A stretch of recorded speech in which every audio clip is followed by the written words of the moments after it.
Hello. Good afternoon, everyone. I am just going to double check Rockfin really quick to make sure we are live there. Sometimes there is a slight delay with Rockfin. I'm not sure why that happens. I am not sure why. All right, so we are up and running on Rockfin. Hello, everybody. Welcome, Lawrence. Hello.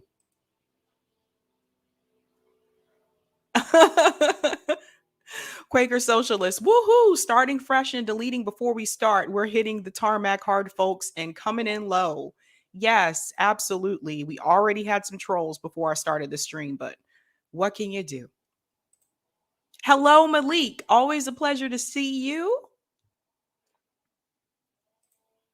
Hello, candidate for president of the left, aka Toasty. How are you?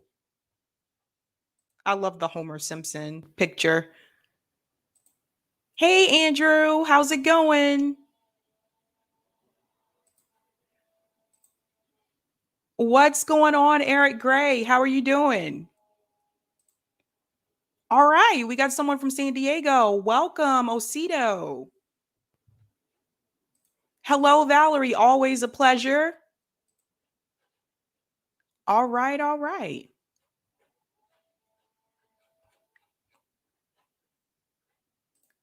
Welcome, Emily. Just subscribed. Love this channel. Awesome. Welcome. And I hope you enjoy the content you are seeing on FHL. Hello, Jera. Nice to see you.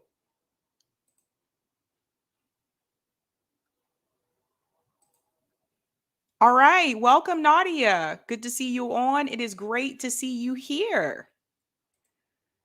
Hello, non-bread. Again, I love that name. Hello, all from Seattle. All right. You are in Shama Sawant land. Hi, Matt. Hey, how's it going? Cool. All right, everybody. Welcome to the Sabby Sab Show on the Fred Hampton Leftist podcast. If you are new, welcome. I know most of you are regulars. I see you quite often. For those of you, if you're wondering how to support FHL and the work that we do here, you can buy us a Ko-fi. That is actually scrolling across the bottom of the screen.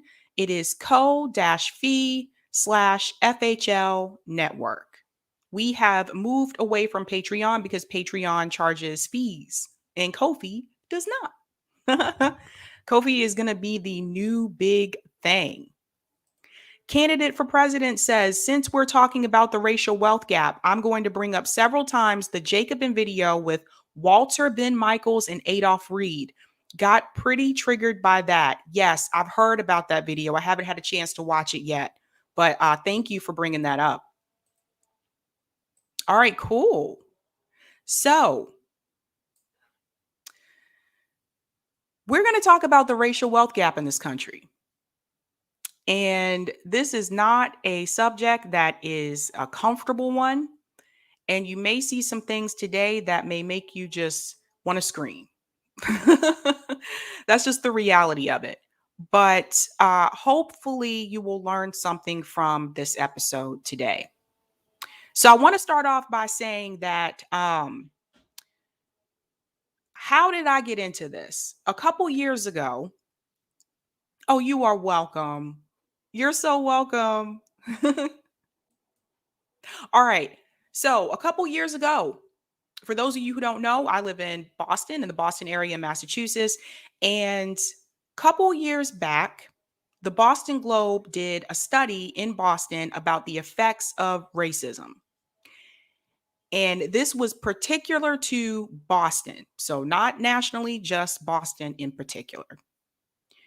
And what they found was that white people in Boston have a net worth of $250K. Black people, hold on to your seats because here it comes. Black people in Boston have a net worth of $8. And so when I first saw that study, And there's a whole study that they did on this. You can Google it and you can pull up the full report yourself. There's also videos of them talking about this as well. When I first saw this, I knew that Black wealth was going to be less than white wealth in Massachusetts, in Boston, but I didn't expect it to be that low. $250,000 versus $8. That's a significant difference. But you may have to wonder, how did we get here? Why are we in this situation in this country to begin with? Because it's not just Boston. I'm pretty sure if you Google your city where you live, you'll find out the net worth, the racial disparities in your city as well. So it's not just a Boston thing. What I want to make clear to everybody, oftentimes when we talk about wealth, some people mention income. While income is significant, income does not tell the whole story when we talk about wealth. And where a lot of us will get into trouble is not necessarily the income portion, it's the net worth portion. So I want to explain the difference here because they're not the same thing. So I'm going to share my screen.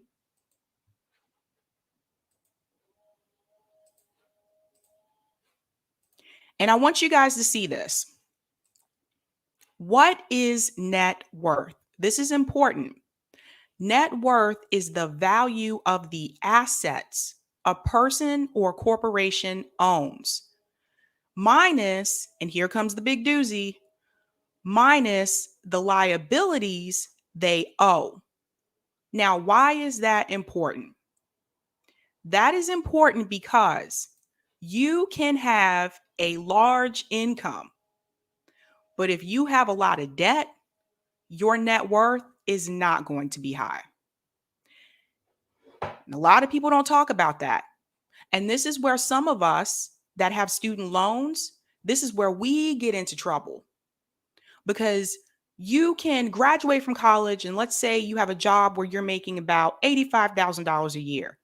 That's really good starting out. But if you have all of this debt, particularly student loan debt, which a lot of us have, I've told you guys this before. I don't know anyone that didn't have student loans. Anyone, white, Black, Asian, Latino, everybody I know has some form of student loans. So if you have a lot of student loan debt, your net worth is not going to be high. Now, let me pop out for a second. Greg said, good idea explaining this. A lot of people aren't informed on this stuff. Absolutely. Absolutely. Noli says disparities in wealth by race and ethnicity in the 2019 survey. Yeah, a lot of this stuff you can Google.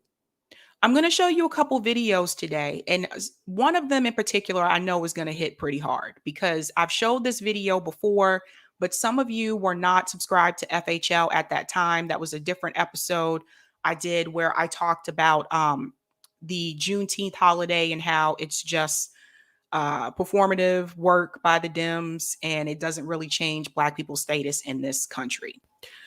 But I'm going to show you this video because I want to explain to you how we got here. And some of you may have seen this. For those of you who are wondering, why is there such a significant difference between white wealth and Black wealth in this country? I'm going to show you a little history video. It's a cartoon. It's called The Unequal Opportunity Race. There's no words. It's just music and people running. So give me just a second while I queue up that video, because it is really important for people to like understand the history, understand why we are in this situation to begin with, especially when it comes to net worth. This is very important. So let me share my screen.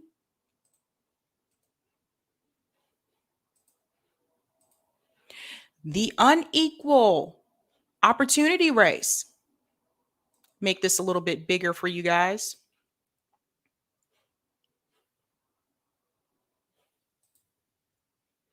Oh, you know what? Let me make sure I share sound. This video isn't as great without sound because the music kind of like adds to the dramatic effect of this. All right, so here we go. Structural discrimination, the unequal opportunity race. I am going to show you why and how we got in this position in this country to begin with, why there is a huge gap between white wealth and black wealth in this country. So, ladies and gentlemen, here we go.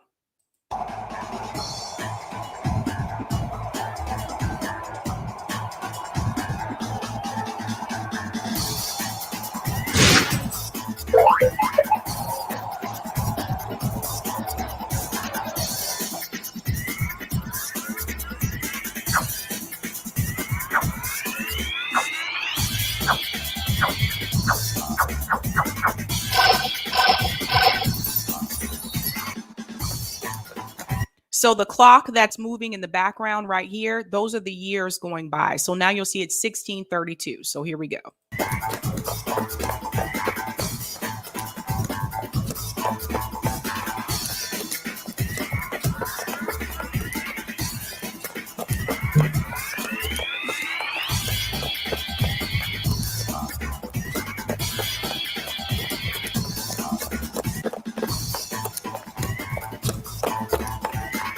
Passing down generational wealth. This is important.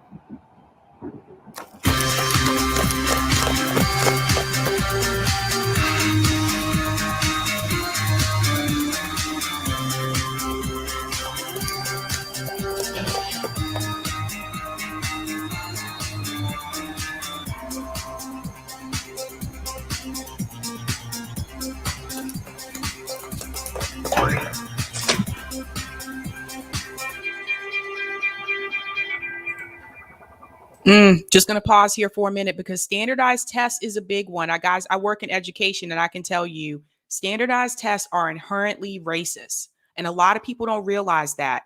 They are not set up for Black people to succeed, and they're also not set up for women to succeed. I'm going to do a whole nother video about that one day.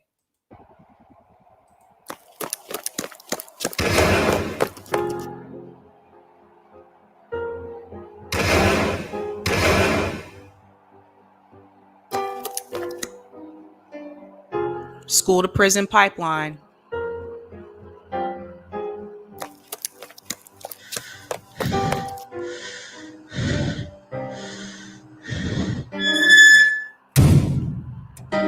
Housing segregation.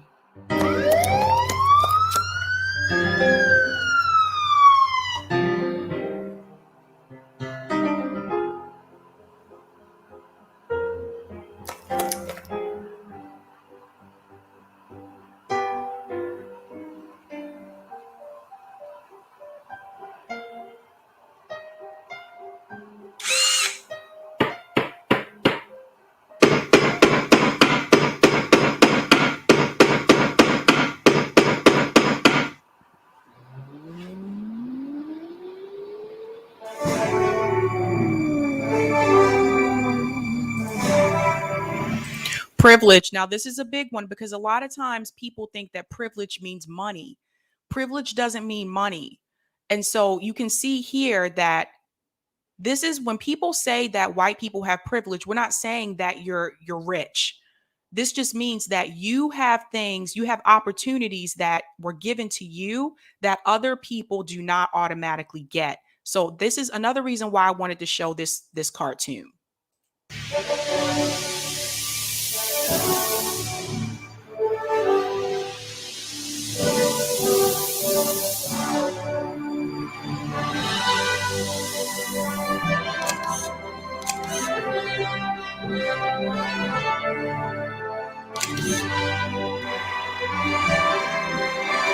I'm going to pause here because there's something I want to point out that I didn't point out with this video before. You notice at the end of the race, when the white gentleman was winning the race, notice a white woman was right beside him. If you looked in the background, notice you saw the black man was in jail and the black woman was sitting here at the dead end, the shortened lifespan. That's important.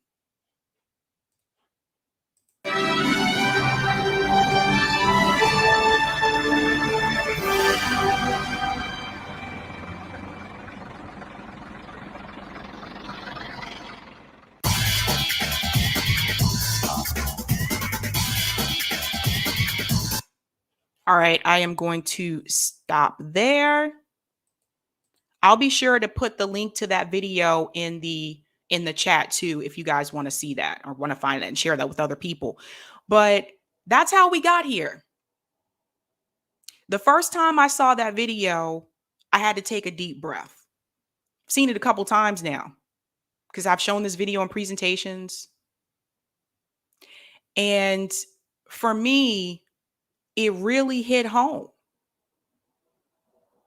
Because this is how hard Black people have had to struggle in this country just to be equal. Because there was something that Nick mentioned yesterday at the roundtable. Black people, we're not asking to be superior. We're not asking to be in the front of the line. We're just asking for equality. And as you can see in that cartoon, look at all the things that Black people had to go through just to try to be equal. Megan, thanks so much for the super chat. San, I know you said eventually you do. Oh, Sabs. Sabs, I know you said eventually you do a video on your experience in education. After, I'd love to hear your vision and other FHLers on transforming the U.S. educational system in comparisons to other countries' educational systems. Love your work. Thanks so much for the super chat. Yes, I am going to do a video about that. There's some things I can't say because I still work in education. Hopefully that will change soon. I am trying to get out of there because of the disparities that I've seen in the education system. But yes, absolutely, I will do a video about that. Now, we're still talking about generational wealth here, and we're talking about the wealth gap in this country. So, housing. Notice in the video you saw that there was housing discrimination, redlining. That also plays a factor because one of the most significant assets you can have for net worth is home ownership. I'm going to show you how housing redlining has contributed to the racial wealth gap in this country. So watch this. Because when I tell you guys that this is all connected, all of this is connected. Share my screen. Hopefully there's no ads popping up.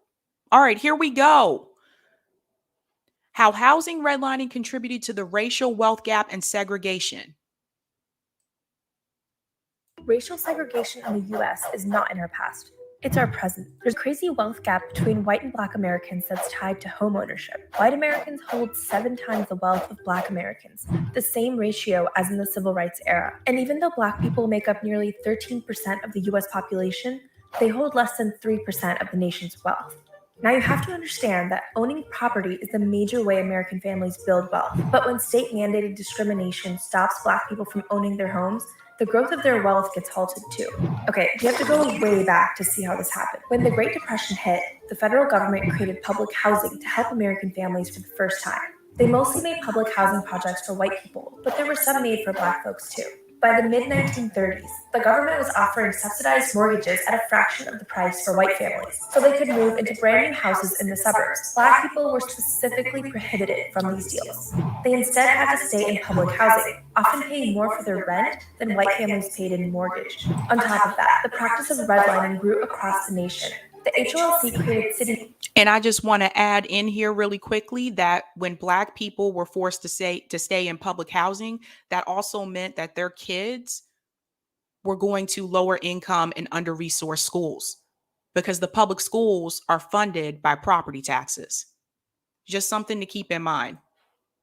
Maps to indicate the level of risk for real estate investments. These maps rank desirable neighborhoods for lending, such as white suburbs, in green, and marked undesirable or risky neighborhoods, often populated by Black communities, in red. As a result, redlining destroyed the possibility of investment wherever Black people live, ruining their chances at growing their wealth, property, or social mobility. Meanwhile, the government backed $120 billion in low-cost home loans between 1934 and 1962. More than 98% of these loans went to white homebuyers. By the time housing segregation was banned in the Fair Housing Act of 1968, it was too little, too late. The damage was already done for generations.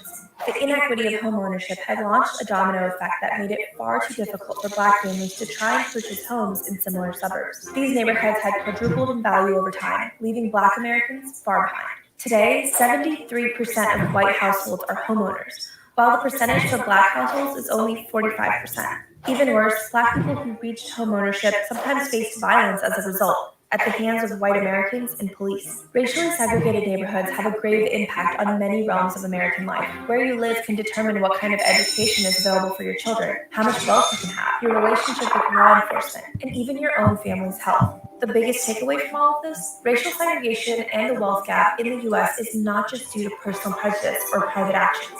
Instead, it's a direct result of state-sanctioned policies intended to stop Black Americans from achieving success. So when I tell you that it's systemic, it's systemic. That in many ways continues today.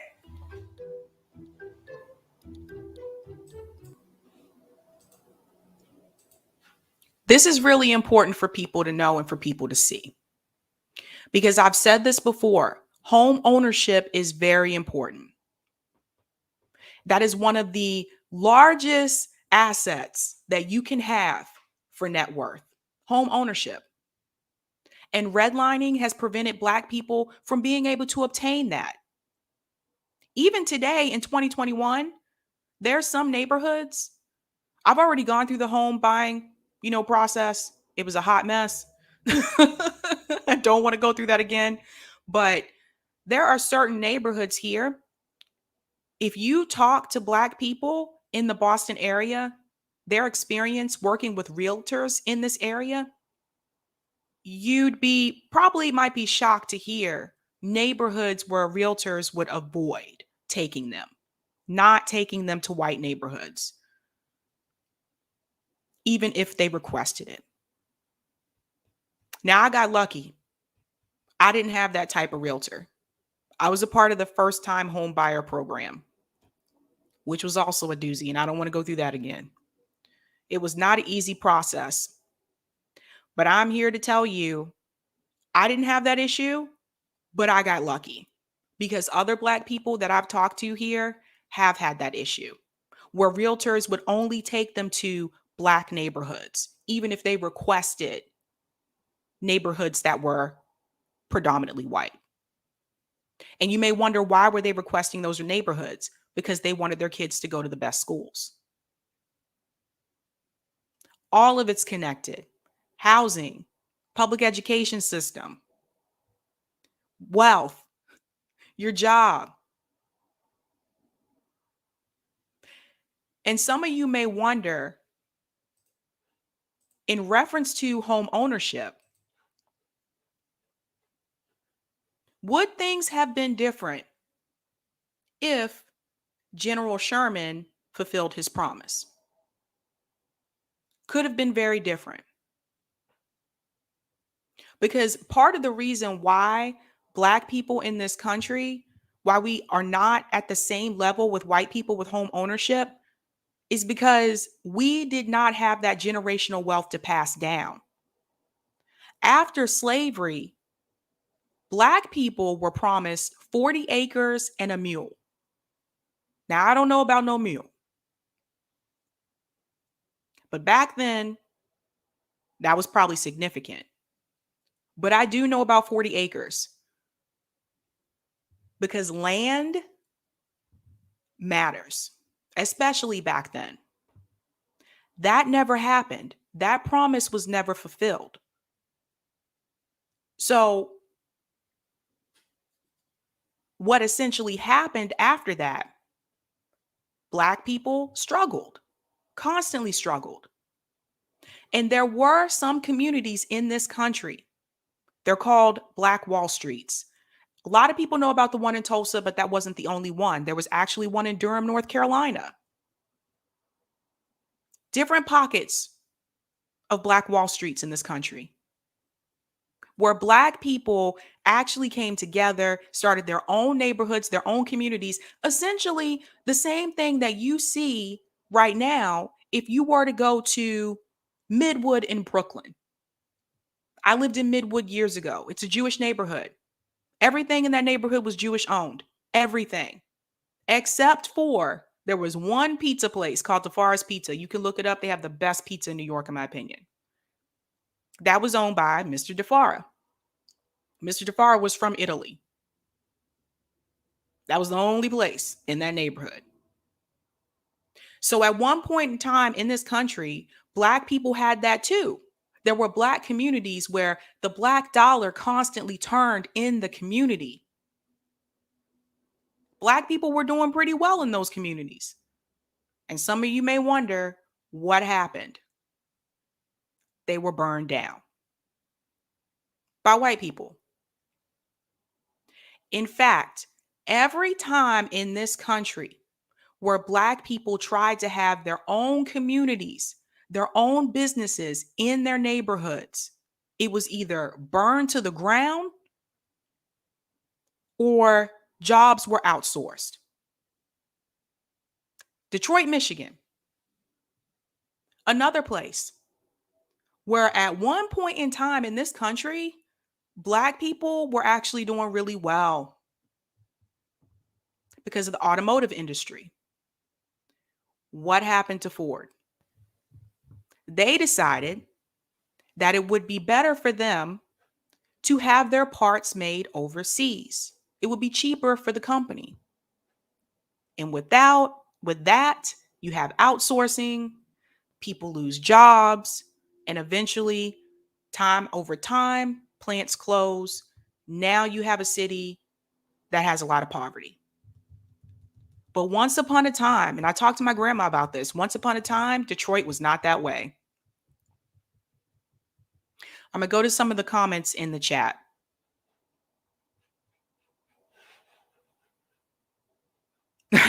Whatever man said, General Sherman, 40 acres and a mule was a damn liar. Yeah, I'm going to get into that a little bit more.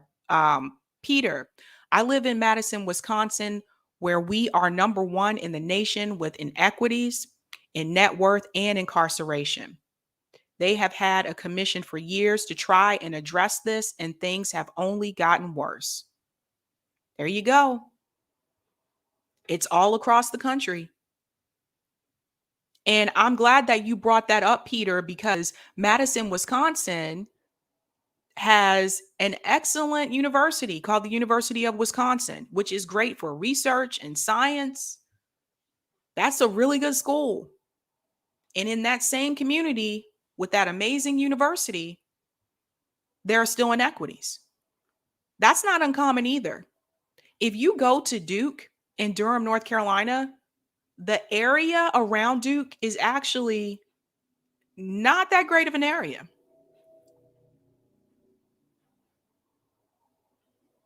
Going through the comments here.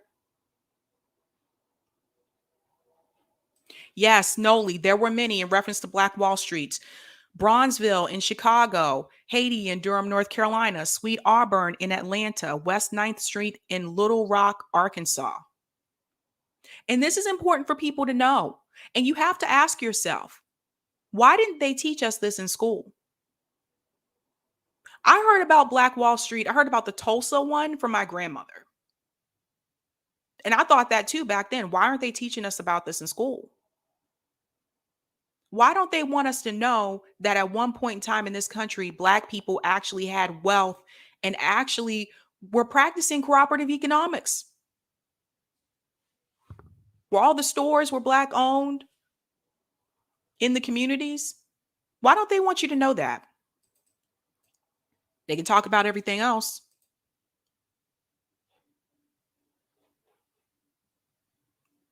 Go into the comments in the chat.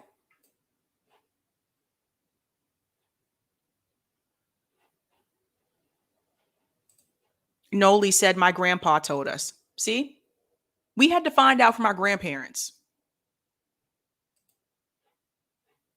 Creative Experiment says they lie to you saying MLK fixes racism and Obama solved all racism, so it's over. Yep. That is very true. Valerie said because of racism, they don't believe African American history is American history. You know, we could do a whole separate show on that about Black History Month and whether we should just be a part of the normal history curriculum throughout the whole year anyway. We could do a show about that because that's come up a couple of times.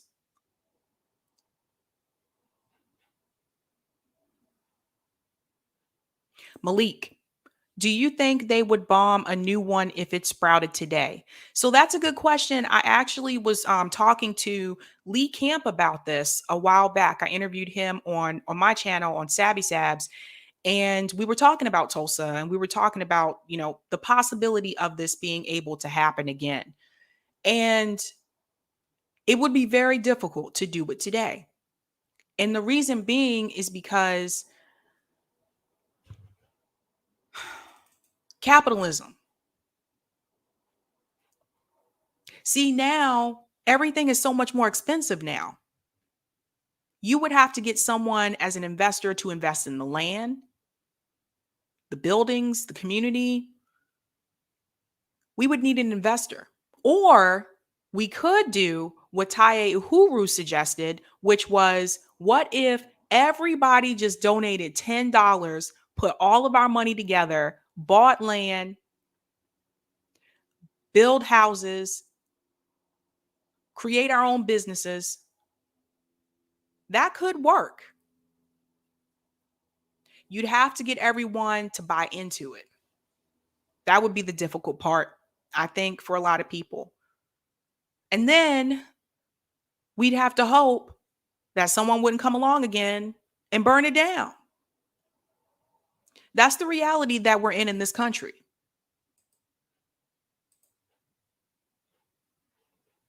Creative Experiment said even Black Panthers were able to buy property and run the free food programs. Can't buy that now. No, you know why? Capitalism. It's everything's so expensive now, you guys. How many of you have noticed, like, now, ever since like COVID, when I go to the grocery store, everything's more expensive now. And yet my salary hasn't increased.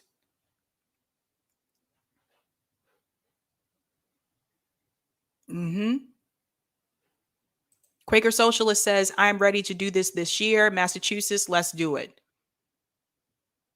Massachusetts would be a good place to start because, like I said, Black people net worth in Boston is $8.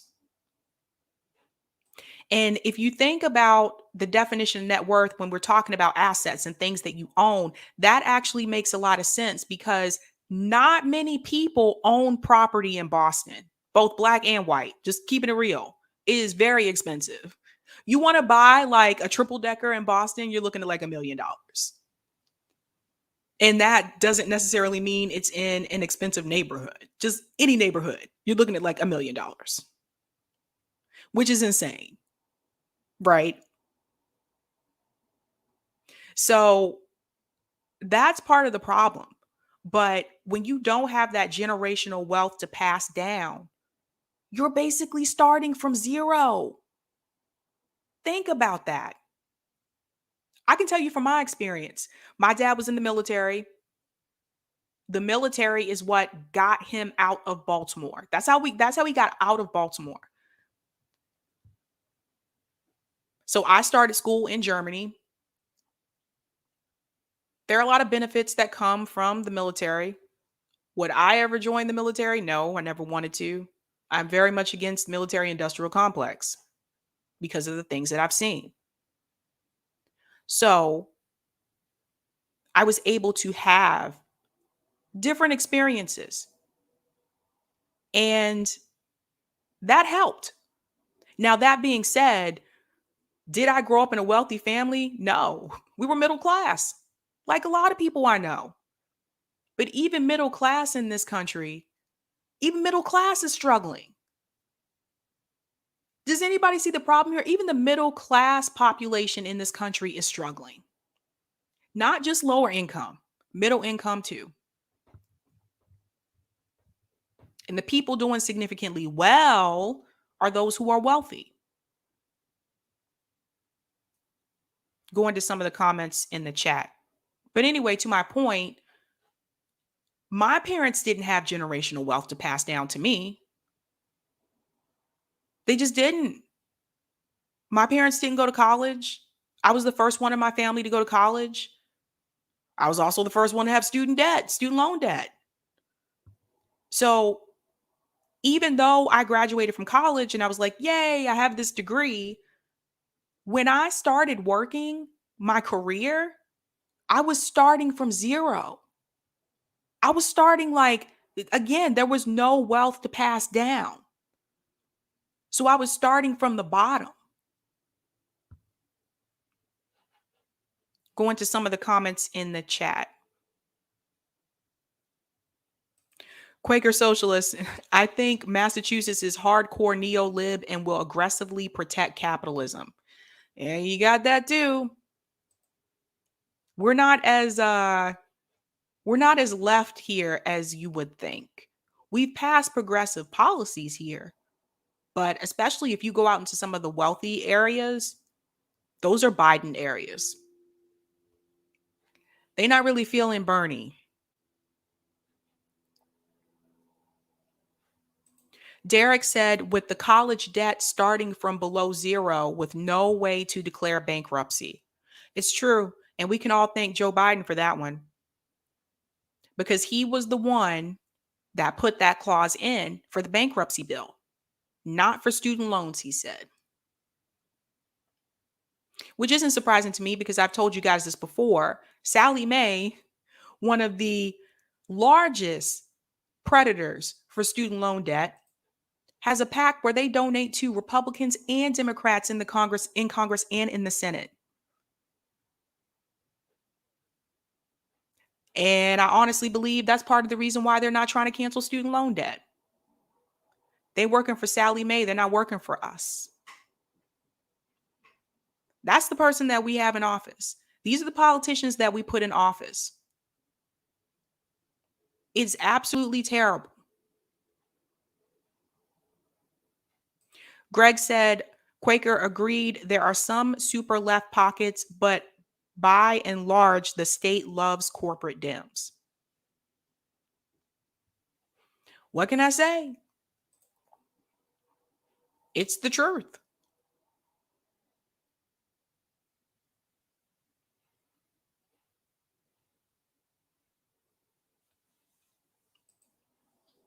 Adia Antonio Moore breaks down this data masterfully. Please have him on. I will look into him.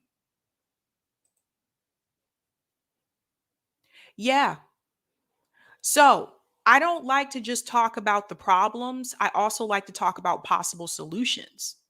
So, what are some ways that we can close the racial wealth gap in this country?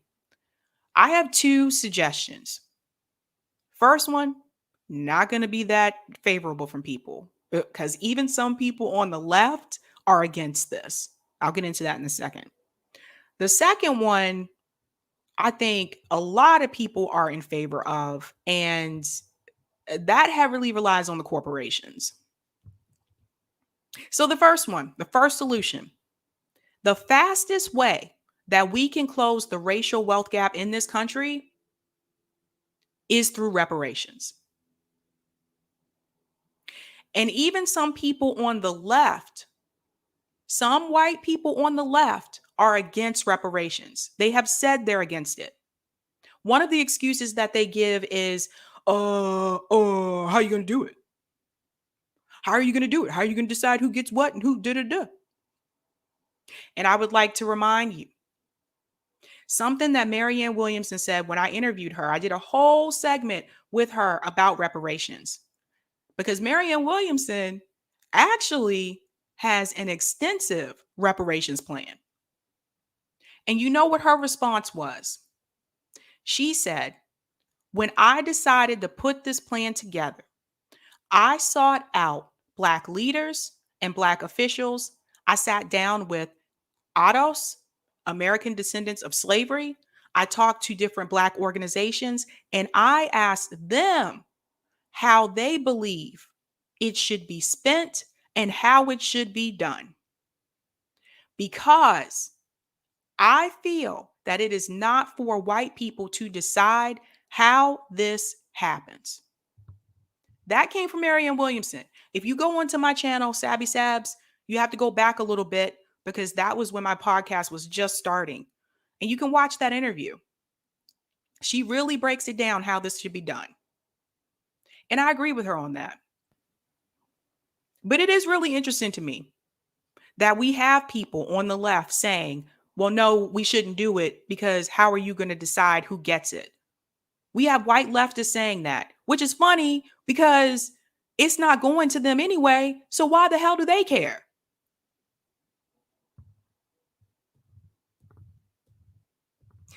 This is one of the reasons why people like me and comrades at FHL do what we do, because we have noticed that when it comes to Black issues on the left, there seems to be this idea of let's put that off for later, let's table it, or let's not try to do it because it's too difficult. But what I want people to know is that for Black people, a lot of things for us are difficult. We don't get to decide to only do the easy things. That's just a part of being Black. That's just a part of our life. So for me, the fastest way is reparations.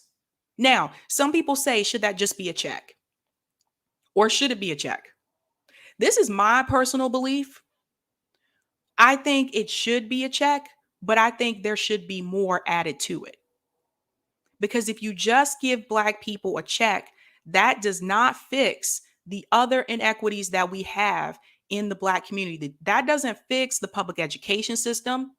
That doesn't fix the healthcare system. It really doesn't fix the healthcare system. That doesn't fix, the income disparities. That doesn't fix those things. And those things will still be present. So along with a check, I also believe that public education system needs a complete overhaul. Working in education, I can tell you some of the things that I've seen are absolutely appalling. And any of you watching this out there, if you are teachers, if you are administrators, educators, you know what I'm talking about. You can literally go from one school right here in Newton, go right down the street, literally 10 minutes to the next school, and you can see the disparities. You can see how these schools are under-resourced that are in predominantly Black areas. And that has to change. Because until you improve the education system, you are still setting Black people up to fail. You are still telling them, hey, succeed in this school that doesn't have a computer lab and has the doors hanging off.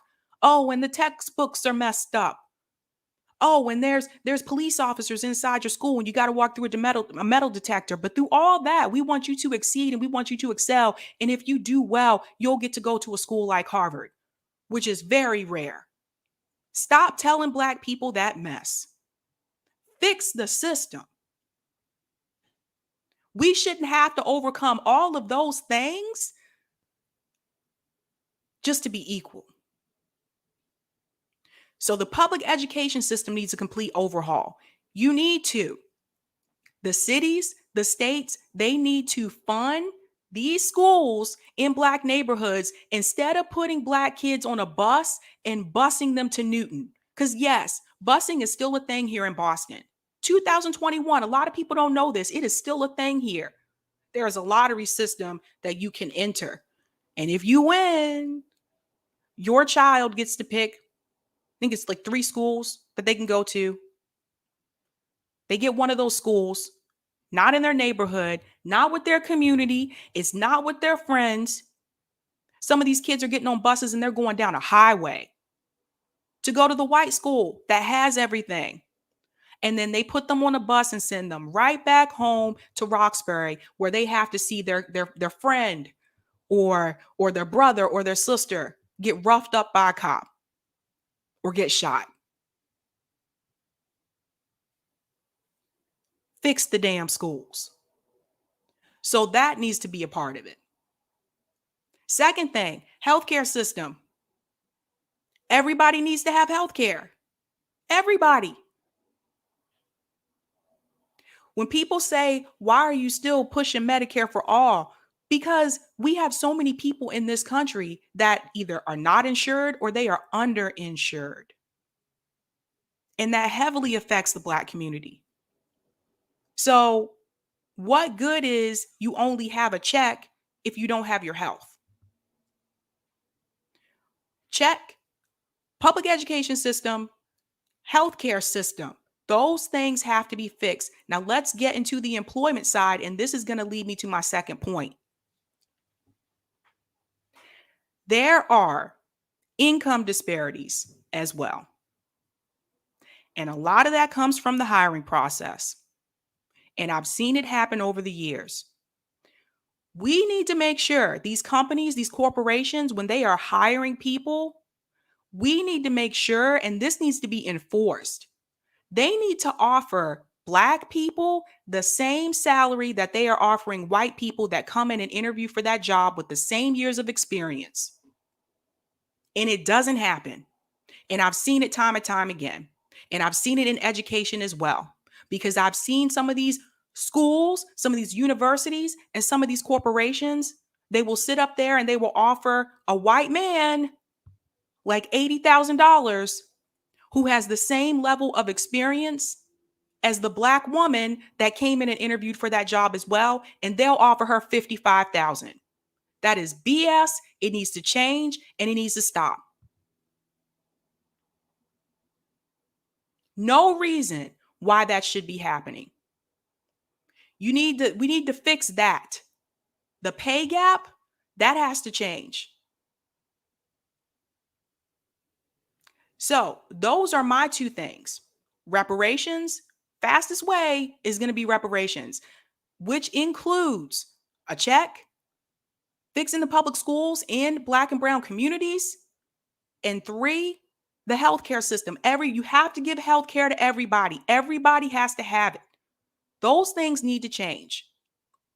And leading into my second point, you got to fix the wage gap.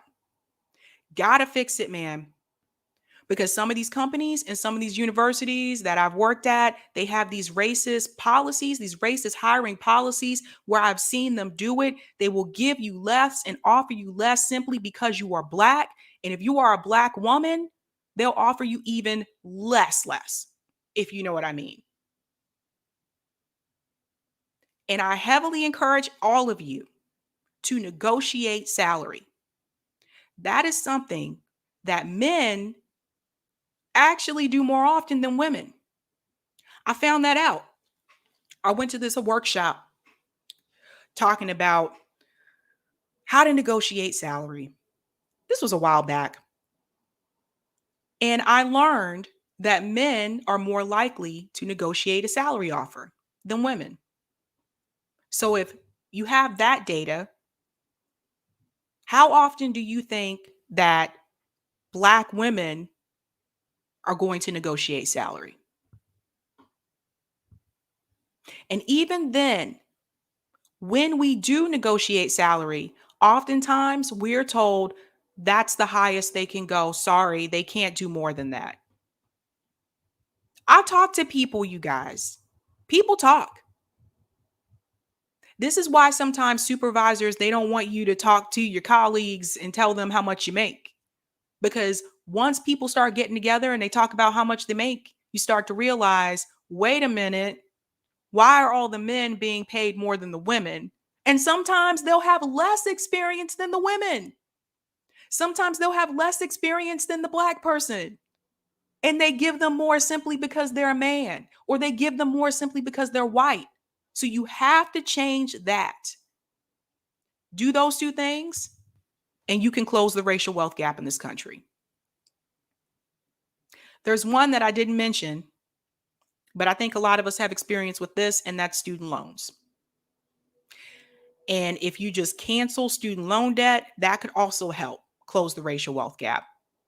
The reason why I don't have that as one of my top two is because that still doesn't include Black people that didn't go to college. That doesn't include Black people who couldn't afford to go to college and didn't take out student loans, and they're still a part of that racial wealth gap. So you can't just do the student loan cancellation, although I think they should be canceled. But you just can't do that alone. It needs to be a combination of things, and that's how you close the racial wealth gap in this country. I got a couple minutes left, and I'm going to go to some of the questions in the chat. Oh, wow, there's a lot.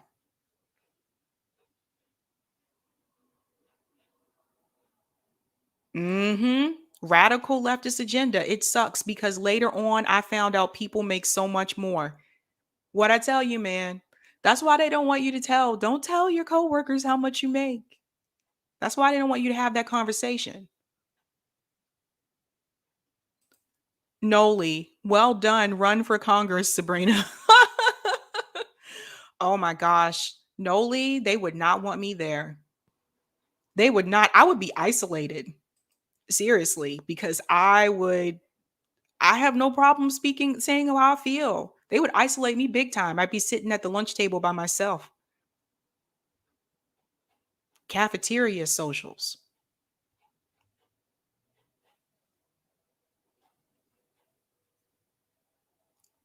Let's see what else we got here in the chat.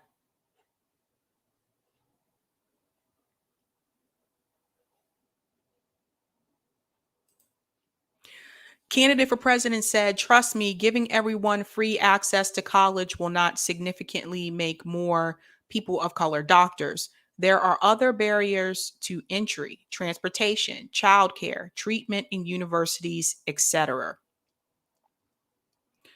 Yeah, I mean, I can see that as well. Also, med school is mad expensive, you guys. Like, you talk to people who are doctors, these people have a lot of debt. I don't even want to read off the numbers. But yeah, there are other barriers to entry. That is true. Eric Gray said Malcolm X said it best that the most disrespected people are Black women.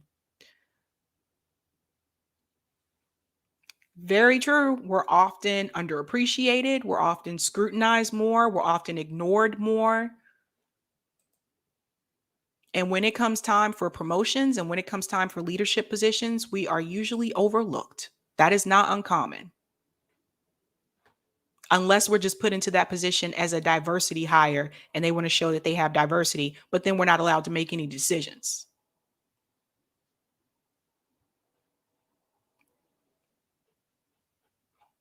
Go into the comments. Mossy said, why is education debt even a thing? Capitalism makes no sense. Good question. I mean, look at where we are now, right? Like, student debt is so high, like in this country, there's no way people will be able to catch up. There's no way.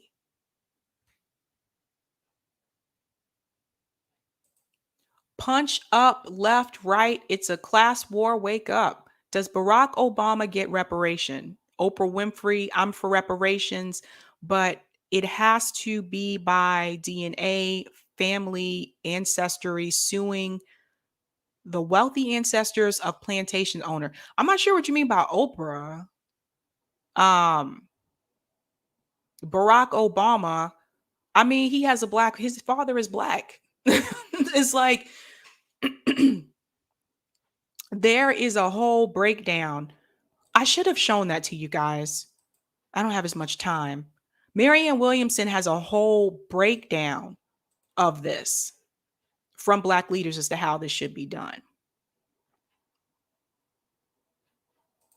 Carne said the burden is the heaviest on Black women. Yeah. We also have a lot of student loan debt. We're also some of the most educated in this country.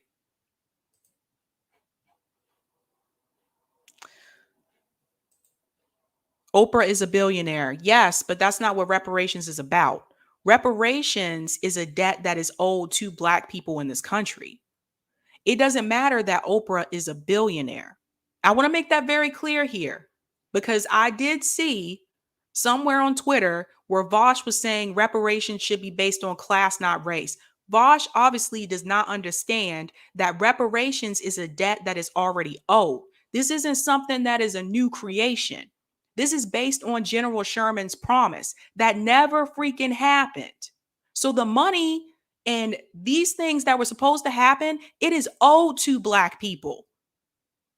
I want to make that very clear. So let's be very careful about listening to some of these white leftists that are from Beverly Hills that have had no disparities, no income disparities, and have not had to struggle through shit about telling Black people what we should and should not get. Let's be careful with that.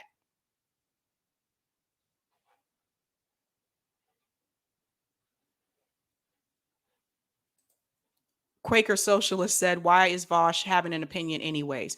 I don't know. We need to be careful about listening to people who do not have these experiences that Black people have, who are telling Black people what they should have and what they should get. We need to be careful about that. These people are just voices in an echo chamber. They have no experience with this. They just talk and they say things to try to be, controversial so they can get more views. Let's be careful about taking advice from people who have no experience with this. And that is the last person you should be taking advice from.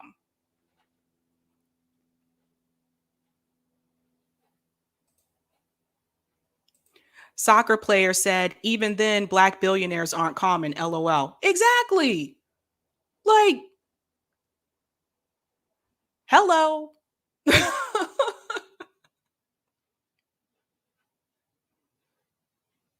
Truth. Where'd it go? Okay, here we are. Truth Bearer said, Sabby, another disparity is across to venture capital to start businesses, especially in tech. So entrepreneurship is another one, right? Because more and more people want to be entrepreneurs. They want to own their own business. They don't want to work for someone. And I feel them on that one. I feel them on that one. Okay. But a lot of people don't know where to start. That's a big part of it. Again, if you're coming from a family or you're coming from a community where you already have entrepreneurs like in your family, in your community, you have a network, a framework there where they can help you and guide you down that path. But if you don't, it's not easy to figure this out. And you're going to make some mistakes along the way. I've talked to Black entrepreneurs. I did an interview with Jonathan Allen on my channel on Sabby Sabs about his experience becoming an entrepreneur. And he'll tell you in that interview, like, it wasn't easy. You make some mistakes along the way and you don't have the structure. You don't have the network. When you don't have that network, it's even harder. So they had to figure it out on their own, but he's doing really well now. But he did talk about, like, in the beginning, it was hard. It was hard. Thank you for the super chat, vegan tubers. What do you think about the abolition of money? In my opinion, people have lived for thousands plus years without money, but they relied on scientific literacy. That is a good question. I mean, for me, if I had things my way, like, we'd all be on the same level playing field. No one would have to struggle in this country. No one would be housing insecure. Everyone would have a roof over their head because we have enough vacant houses in this country to house everyone. I just want to make that clear. This would not even be an issue. People wouldn't have to worry about property taxes. People wouldn't have to worry about, rent control and rent stability if I had things my way. But unfortunately, I don't run the country. And to be honest with you, the government doesn't really run the country either. Corporations run the country. which is why we need a general strike. We have to hit the corporations. I think that is how we're going to get economic change in this country as well. You got to hit the corporations, man, because the corporations own the politicians. This is why I tell you guys, the politicians don't even run this country.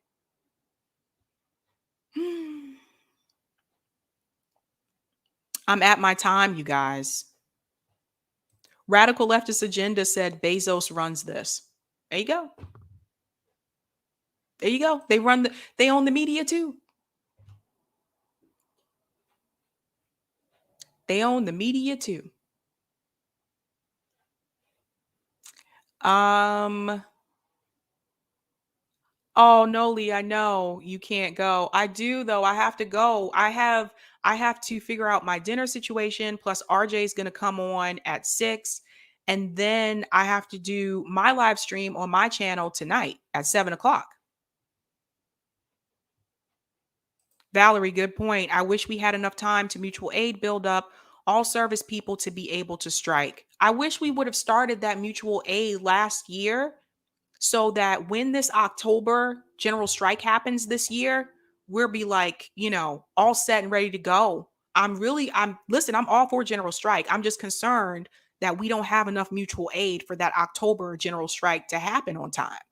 I'm concerned about that. Thanks so much for the super chat, New World Global Community. Do you know about Gullah culture? Oh, Geechee culture.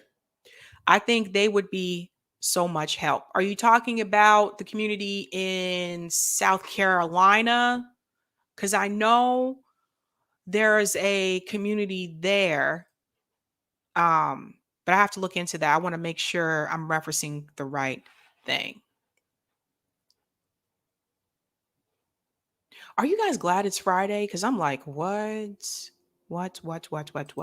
Thanks so much for the super chat, 86 Blackberry White. Sabrina, what are your thoughts on MMT or modern monetary theory? Have you read The Deficit Myth by Stephanie Kelton? I have not read that yet. I need to look more into MMT before I make a decision on how I feel about that. I need to read more about that.